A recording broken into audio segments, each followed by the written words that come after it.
भूत पिशाच निकट नहीं आवे, महावीर जब नाम सुनावे। इस सिद्धांत पर चलने वाले बागेश्वर धाम के स्वामी धीरेन्द्र कृष्ण शास्त्री आजकल ढेरों सुर्खियों बटोर रहे हैं, पर हजारों बाबाओं की तरह उन्हें भी सवालों के घेरे में खड़ा कर दिया गया है। क्या बागेश्वर सरकार सच में बिना समस्या बताए समाधान देते हैं? क्या बागेश्वर धाम जाकर भूत पिशाच बाधा चुटकियों में दूर हो जाती है? क्या है बागेश्वर धाम की भभूति का असली रहस्य? आखिर क्यों केवल 3 रंग के कपड़ों में ही नारियल बांधा जाता है? कैसे लगती है बागेश्वर धाम में अर्जी? आखिर बागेश्वर सरकार के पास ऐसी कौन सी शक्ति है जो न केवल हिंदुओं को बल्कि दूसरे लोगों को भी मंत्रमुग्ध कर रही है? जज, तहसीलदार, एमएलए, मंत्री, यहाँ तक कि मोदी सरकार के दिग्गज नेता, साथ ही अमिताभ बच्चन और साउथ के बड़े बड़े अभिनेता भी यहाँ सर झुकाने आते हैं। और सोनू निगम ने भी बागेश्वर सरकार का बढ़ चढ़कर साथ दिया है। तो फिर देर किस बात की? चलिए जानते हैं क्या है बागेश्वर धाम सरकार की असली सच्चाई। इस चमत्कार का रहस्य शुरू होता है मध्य प्रदेश के एक छोटे से जिले छतरपुर में बसे बालाजी महाराज के मंदिर से, जिसके पास एक शिवजी का मंदिर है जहां कोई बल्ब या एलईडी आज तक रोशनी नहीं कर पाया, क्योंकि ये मंदिर केवल दिए की ज्योति से ही रोशन होता है, जो अपने आप में एक चमत्कार है। पर असली चमत्कार होना तो अभी बाकी था, क्योंकि छतरपुर की मिट्टी से अब वो सनातनी वीर आगे आया जो खुद को सनातन धर्म का सर्वश्रेष्ठ योद्धा मानता है और आज के युवकों की आंखों से फेक सेक्युलरिज्म की पट्टी को हटाने का दावा करता है। और वो कोई और नहीं बल्कि बागेश्वर धाम के पीठाधीश्वर श्री धीरेन्द्र कृष्ण शास्त्री जी हैं। पर ये लड़ाई इतनी भी आसान नहीं है, क्योंकि आपने केवल 26 वर्ष के एक युवा को देखा है जो बालाजी की कृपा से चमत्कार करता है। पर आज हम आपको बताएंगे वो काला सच, वो अंधकार जिससे लड़कर धीरेन्द्र कृष्ण शास्त्री जी ने दुनिया का सामना किया। गरीब परिवार में जन्मे धीरेन्द्र बचपन से ही जिम्मेदारियों के बोझ तले दबा दिए गए और घर का अनाज, कथा और रामायण पाठ करके आता था। पिताजी के पास कोई नौकरी नहीं थी, पर धीरेन्द्र के दादाजी एक बड़े संत थे और शिवजी के मंदिर के आगे बालाजी हनुमान जी के मंदिर की स्थापना भी उन्होंने ही कराई थी। धीरेन्द्र ने 9 वर्ष की उम्र में ही भक्ति से अपना मोह लगा लिया और हर दिन बालाजी की सेवा को ही अपना धर्म मान लिया। अपने दादाजी को गुरु बनाकर उन्होंने रामायण और गीता जैसे महान ग्रंथों का ज्ञान लिया और बालाजी की भक्ति में रम गए। पर इस समाज में जीने के लिए इतना ही कहाँ काफी है।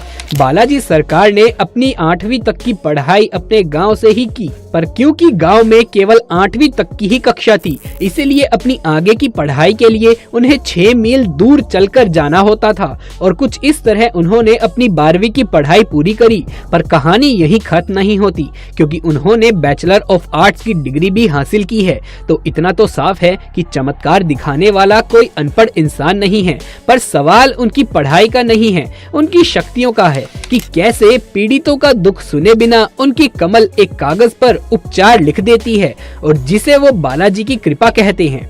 इस राज से पर्दा उठाने के लिए हाल ही में उनके रायपुर की सभा में टाइम्स नाउ, एबीपी न्यूज और भी बहुत से न्यूज चैनल के पत्रकार गए और यहाँ उन्हें लगा सबसे बड़ा झटका। वहीं खड़े खड़े पत्रकारों के पैरों तले जमीन खिसक गई, क्योंकि बागेश्वर सरकार ने उनमें से एक पत्रकार के बारे में बिना कुछ पूछे ही पर्चे में लिख दिया और ये सारी बातें 100% सच निकली। इतना ही नहीं, उन्होंने पत्रकारों द्वारा उठाए भक्तों को स्टेज पर बुलाया और उनका ही कहा पर्चा भी पढ़ा और वो बातें भी बिल्कुल सच निकली। पर अब सवाल ये है कि क्या ये माइंड रीडिंग है? क्या ये कोई साइंस की टेक्निक है या फिर सच में एक चमत्कार है? हाल ही में श्याम मानव नाम के एक शख्स ने बागेश्वर धाम सरकार पे अंधविश्वास का गहरा आरोप लगाया और ऐसे ही कई सवाल भी उठाए। यहाँ तक कि उनका दावा तो ये है कि नागपुर में आयोजित बागेश्वर धाम सरकार की एक सभा में उन्होंने बागेश्वर धाम सरकार को अपनी शक्तियों का प्रमाण देने को कहा और कहा कि अगर वो ये सिद्ध कर पाएंगे तो उन्हें 30 लाख का इनाम भी मिलेगा। पर बाबा वहां से भाग खड़े हुए।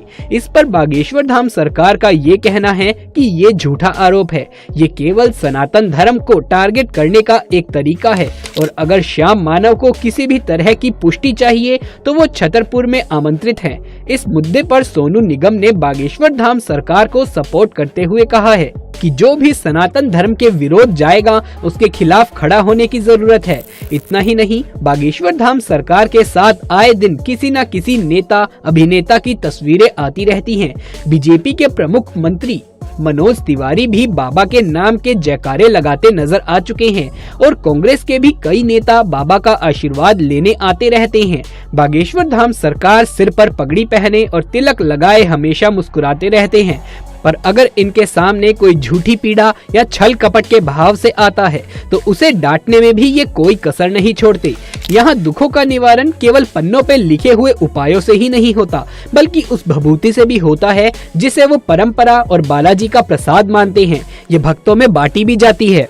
कहा जाता है कि बागेश्वर धाम सरकार स्वयं हनुमान जी का रूप है और जो भक्तों के कष्ट हरते हैं। और चौंकाने वाली बात तो ये है कि लोगों का मानना है कि बागेश्वर धाम सरकार के पास एक अदृश्य सेनापति है जो भूतों को भगाने में उनकी मदद करता है। पर सवालों की सूची यहीं खत्म नहीं होती, क्योंकि अब सवाल ये आता है कि भक्तों की इतनी बड़ी भीड़ में से आखिर किसकी अर्जी मंजूर होती है और कैसे, क्योंकि लाखों भक्तों की अर्जी एक बार में तो सुनी नहीं जा सकती। तो आखिर उस भीड़ में से कैसे चुने जाते हैं वो भक्त जिनकी अर्जी बालाजी तक पहुंचती है। यहाँ पहेली आती है 3 रंग के कपड़ों की। जी हाँ, आपने बिल्कुल सही सुना। बालाजी तक अपनी अर्जी पहुंचाने के लिए नारियल को पीले, लाल या फिर काले रंग के कपड़े में लपेटकर बागेश्वर धाम में रखना होता है और उसमें अपनी अर्जी लिखनी होती है। अब उसमें से जिसकी अर्जी मंजूर होती है उसे इस चमत्कार को महसूस करने का मौका मिलता है। पर यहाँ सवाल आता है कि आखिर ये तीनों रंगों की क्या पहेली है। दरअसल सामान्य समस्या वालों को नारियल लाल रंग से बांधना होता है, शादी से जुड़ी समस्या वालों को नारियल पीले रंग के कपड़े से बांधना होता है और भूत पिशाच की बाधा वालों को नारियल काले रंग के कपड़ों से बांधना होता है। अब इन्हीं चीजों को कई लोग अंधविश्वास कह रहे हैं। कुछ लोगों का तो ये भी कहना है कि ये काला जादू है और केवल अंधविश्वास का एक जाल है जो मासूम लोगों को फंसा रहा है। वहीं लल्लन टॉप के न्यूज के मुताबिक बागेश्वर धाम की टीम ने कई जमीनें गैर कानूनी ढंग से कब्जा रखी हैं और कई लोगों का मुंह पैसे और पावर से बंद किया हुआ है। तो वहीं कुछ लोगों का कहना है कि ये मीडिया और कुछ नास्तिक लोगों की साजिश है जिससे वो सनातन धर्म को टारगेट कर सके। तो आखिर क्यों ये सवाल किसी मौलाना या फिर पादरी पर नहीं उठते? क्यों केवल सनातन धर्म के गुरु और बाबाओं पर ही सवाल उठाए जाते हैं? बागेश्वर धाम सरकार गरीबों के लिए भंडारा भी चलाते हैं और गरीब लड़कियों की शादी भी करवाते हैं। इन चीजों को मीडिया क्यों नहीं दिखा रही? ये सारे सवाल अब भी गहरी चर्चा का विषय बने हुए हैं। ऐसे में आपका इस बारे में क्या कहना है? क्या आप बागेश्वर धाम सरकार को सपोर्ट करते हैं या नहीं? हमें कमेंट बॉक्स में लिख करके जरूर से बताएं। ऐसे ही राजों पर से पर्दा उठाने के लिए हमारे चैनल को सब्सक्राइब करना बिल्कुल भी ना भूलें। कमेंट बॉक्स में जय श्री राम जरूर से लिख दें। जल्द मुलाकात होगी आपसे किसी अगली वीडियो में। तब तक के लिए आप सभी